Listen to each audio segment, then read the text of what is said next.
Good afternoon, ma'am. Good afternoon, classmates. I am Charmaine Salazar Moico, and my topic for today is about exercise behavior and adherence, which is the chapter 18. Trans-theoretical model. Although the models just discussed are useful as we try to grasp why people do or do not exercise, this construct tends to focus on a given moment in time.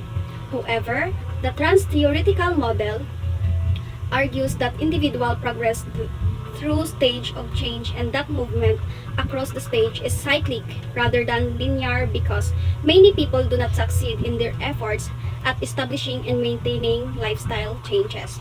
So when we say trans-theoretical model, it is the change of health behavior involved progress. So there are 6 stages of trans-theoretical model. First is the pre-contemplation stage. Second is the contemplation stage, preparation stage, action stage, maintenance stage, and termination stage. The pre-contemplation stage. At this stage, individuals are not yet thinking about changing their behavior and may be unaware of the need for change. The contemplation stage. Individuals are start changing their behavior but still undecided or unsure. Third one is the preparation stage. Individuals are getting ready to make a change step by step. And fourth is the action stage. This stage involves actively changing the behavior. Number 5 is the maintenance stage. After successfully taking the change, individuals work to maintain their new behavior and prevent relapse into old habits. So the last one is the termination stage. At this stage, the new behavior becomes ingrained and individuals no longer feel tempted to revert their old habits. Okay, next. The physical activity maintenance model. The ecological model. One class of models that has recently gained support in the study of exercise behavior is the ecological model. So when we say ecological model, it focuses on changing behaviors while accounting for the influences of social, physical, and political environment. The term ecological refers to the models, frameworks, or perspectives rather than a specific set of variables. So for example, the EIA or Environmental Impact Assessment. So, ang environmental impact assessment, before constructing new sports facilities, an ecological model can be employed to assess the environmental impact. So, this includes evaluating factors such as habitat, disruption, water usage, and waste generation, aiming to minimize negative effects on ecosystem. The integration of models. Zhang and Solomon in year 2013 described the possibility of combining the ecological model with SDT to promote exercise behavior. Especially, the basic principle of the social ecological model is that each behavior setting that environmental characteristics that are relevant to specific types and purposes of physical activity. So, ang integration of models, it involves combining different models or methodologies to create more comprehensive understanding or a solution to a problem. So next is the determinants of exercise adherence. Theories helps us understand the process of adapting and later maintaining exercise habits and gives us a way to study this process. Another way researchers has attempt to study adherence to exercise program is through investigating and specific determinants of exercise behavior. In a broad sense, the determinants fall into 2 categories: the personal factors and environmental factors. So when we say personal factors, refers to an individual characteristics such as beliefs, attitudes, values, and personality traits which influence behavior and decision making. While environmental factors, on the other hand, encompass external influences such as culture, social norms, economic conditions, and physical surroundings that shape an individual's experiences and choices. In essence, personal factors are internal while environmental factors are external. So there are 3 kinds of personal factors. First, the demographic variables, cognitive and personality variables, and last is the behavior. The demographic variables is a variable that is collected by our researchers. For example, a variable such as age, gender, ethnicity, socioeconomic measures, and group membership. The cognitive and personality variables refers to aspects of mental processes like memory, attention, and problem solving. Personality variables, on the other hand, involve characteristics such as extroversion, openness, and consciousness that shape an individual behavior and attitudes. And the last one is our behavior. The environmental factors. So, meron man siya 3 kinds of environmental factors. First is the social environment.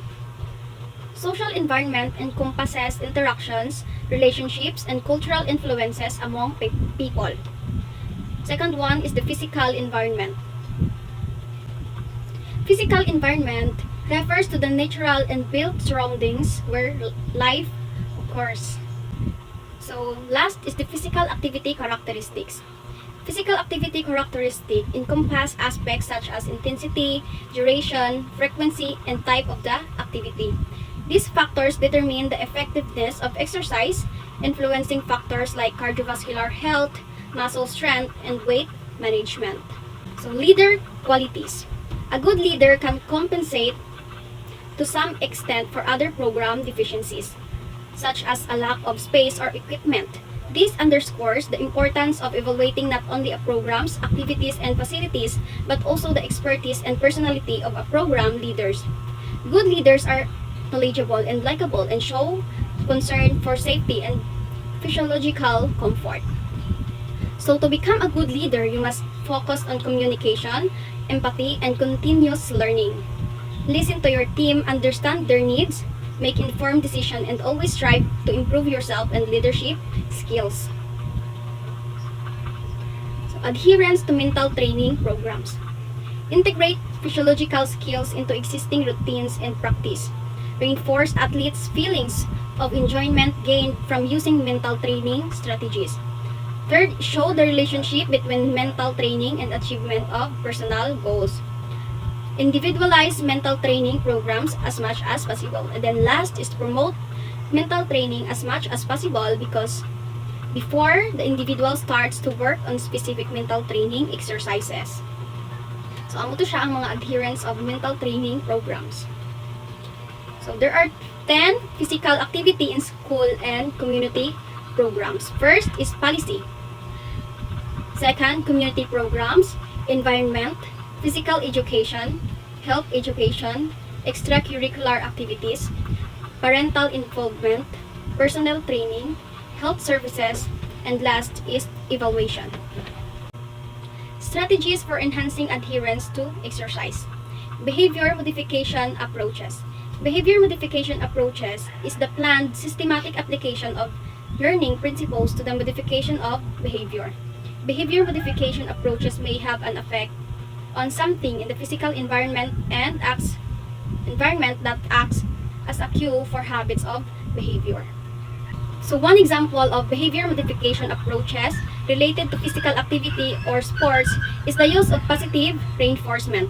This involves rewarding desired behavior such as consistently attending sports practice or completing the daily workout with incentives like praise, recognition, or tangible rewards.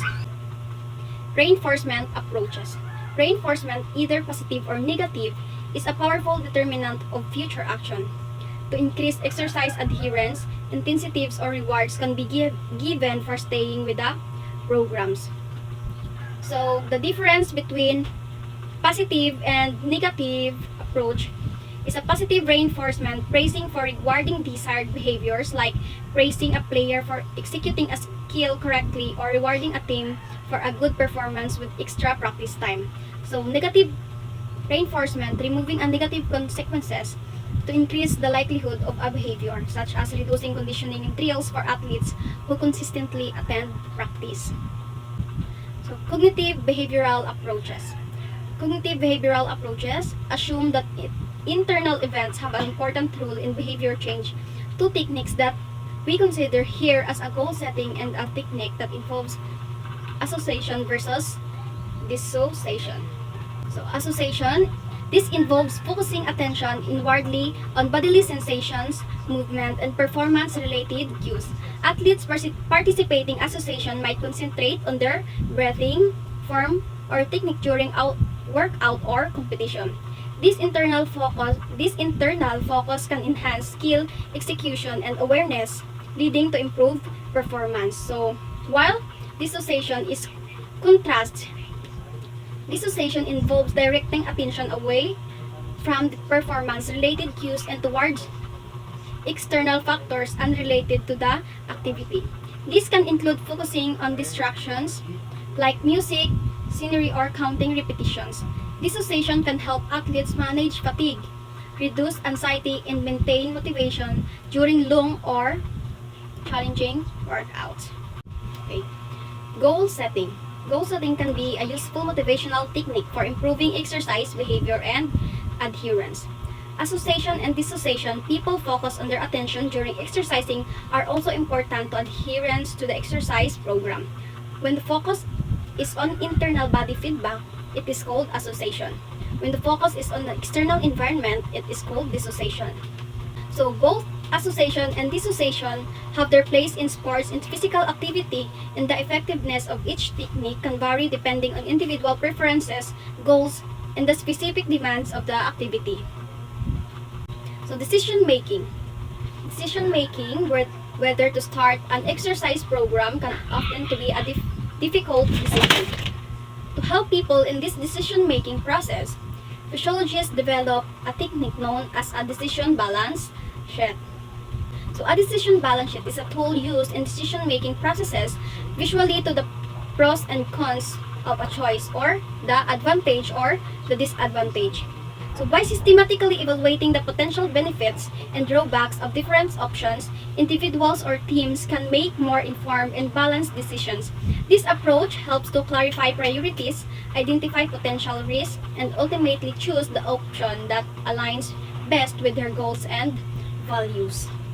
So next is the social support approaches. So in our context, social support refers to an individual's favorable attitude towards someone else's involvement in an exercise program. Social and family interactions may influence physical activity in many ways. So social support approaches are essential for promoting well-being, resilience, and personal growth, as they enhance individuals' ability to cope with challenges, achieve goals, and maintain healthy relationships. There are 3 social support approaches. First is the emotional support, informational support, and the companionship support. Intrinsic approaches. Most of the approaches discussed so far rely on some sort of gimmick, knowledge, feedback, or reward system to enhance exercise behavior. Although these cues and rewards can certainly help improve exercise adherence, we all know that the most lasting motivation comes from within. Okay, last page is the treatment of childhood and adolescence obesity. So there are 7-step model: the medical management, education, environmental changes, support groups, cognitive behavioral therapy, short-term and long-term immersion, and bariatric surgery. So, the 7-step model for treating childhood and adolescence obesity is a comprehensive approach aimed at addressing the multi-phase nature of obesity in young individuals. So overall, the 7-step model provides a framework for addressing childhood and adolescence obesity comprehensively, emphasizing early intervention, lifestyle change, family involvement, multidisciplinary care, and long-term support to promote healthier outcomes. So that's the end of our report. Thank you and God bless.